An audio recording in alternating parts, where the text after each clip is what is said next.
యేసుక్రీస్తు నామములో ప్రతిరోజు దేవుని వాగ్దానం అనే కార్యక్రమానికి మిమ్మల్ని అందరినీ ప్రేమతో ఆహ్వానిస్తూ ఉన్నాం. ఎలా ఉన్నారండి? అందరూ బాగున్నారా?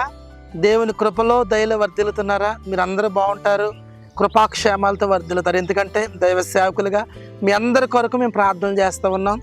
దేవుడు సమృద్ధైన ఆశీర్వాదాలు, దీవెనలు మీ జీవితాల్లో కలుగు చేయాలని పరిశుద్ధాత్మ దేవుడు కోరుతున్నాడు.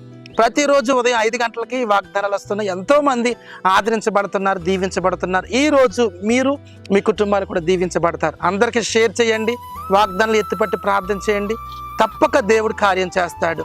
ఈరోజు కూడా అద్భుతమైన వాగ్దాన ప్రభు మనకి ఇస్తున్నారు. రండి వాగ్దానం చదువుకుందాం. కీర్తనల గ్రంథము 37వ కీర్తన 4వ వచనం. ఆయన నీ హృదయ వాంఛలను తీర్చును. హల్లెలూయా. అద్భుతమైన వాగ్దానాన్ని ప్రభు ఇస్తున్నాడు. ఆయన మీ హృదయ వాంఛలను తీర్చును. ఎంత అద్భుతమైన వాగ్దానం కదండి. ఈరోజు యేసయ్య తప్ప మన అవసరాలు తీర్చగలిగిన వాడు, మన కోరిక తీర్చగలిగిన వాడు, మన హృదయంలో ఉన్నటువంటి తలంపు ఆశను నెరవేర్చేవారు ఎవరు కూడా లేరు. అందుకని ఈరోజు ప్రభు అంటున్నాడు, ఆయన నీ హృదయ వాంఛలను తీర్చును. దేవుని బిడ్డలారా, ఎంతమంది వాగ్దానం వింటున్నారు? ఈ ఉదయకాల సమయంలో ప్రతి ఒక్కరికి ఒక ఆశ, ఒక వాంఛ, నా దేవుడి కార్యం చేయాలి, నాకు ఈ మేలు చేయాలి, నా కుటుంబంలో, నా వ్యాపారంలో, నా పిల్లల విషయంలో ఒక మేలు జరగాలనే హృదయ వాంఛ మీరు కలిగి ఉన్నారు.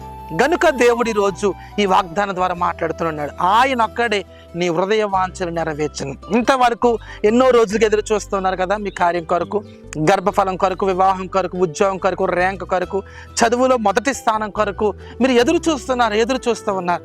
దేవుడు అంటున్నాడు, ఆయన నీ హృదయ వాంఛను నెరవేర్చబోతున్నాడంట. ఎక్కడ ఉండి వాగ్దానం వింటున్నారు? ఒకవేళ ఎలాంటి పరిస్థితుల్లో ఉన్నారు? కష్టంలో ఉన్నారా? నష్టంలో ఉన్నారా? వాదార్పు లేకున్నారా? ఆదరణ లేకున్నారా? ప్రభు మీతో మాట్లాడుతున్నాడు. నీ హృదయ వాంఛను దేవుడు తీర్చబోతున్నాడు. హల్లెలూయా.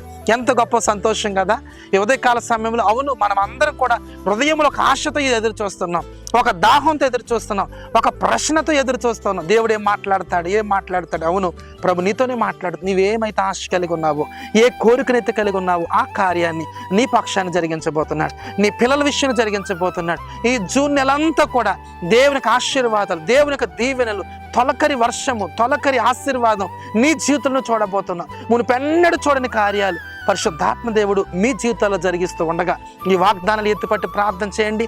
ప్రభు యందు నమ్మిక ఉంచండి, విశ్వాసంతో అడగండి, ప్రభు వైపు చూడండి. తప్పక ఆయన మీకు సహాయం చేస్తాడు.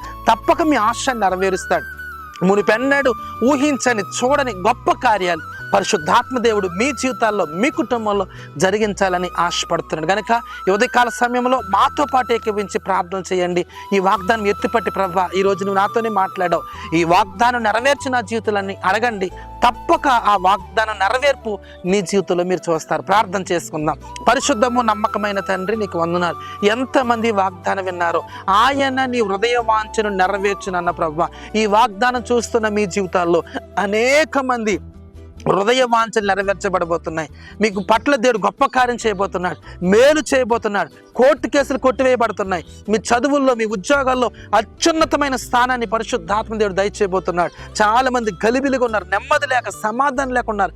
యేసు నామమున నీ ఆశ నెరవేర్చబడబోతున్నాయి, దీవించబోతున్నాడు, కృప చూపబోతున్నాడు. ఒక్కొక్కరిని దీవించి ఆశీర్వదించి అద్భుతులకు నడిపించమని యేసయ్య నామములో అడుగుచున్నాను పరమ తండ్రి.